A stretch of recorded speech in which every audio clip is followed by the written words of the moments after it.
In the heart of Meadowbrook, a peaceful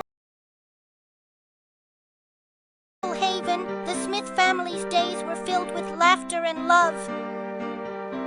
A torn collar, a silent cry for help on the forest's edge sparked worry in the hearts of the family.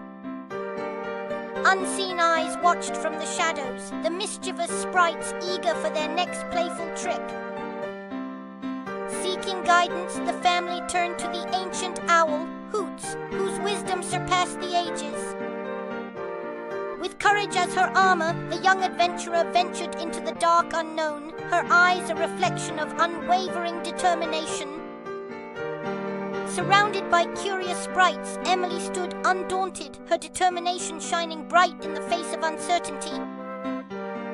Riddles danced like fireflies in the air, testing the young girl's mind as she met the sprite's challenge with unwavering resolve. Impressed yet mischievous, the sprites laid a daring task before Emily, mischief twinkling in their eyes like stars in the night sky. With every step, every breath, Emily faced the daunting task with unwavering determination, her eyes a reflection of her unyielding spirit. Victorious and triumphant, Emily held Mittens close, her eyes glinting with pride as she outsmarted the mischievous sprites. Around the crackling fire, hearts aglow with warmth and love, Emily shared her tale of bravery and compassion, teaching a lesson that would echo through generations.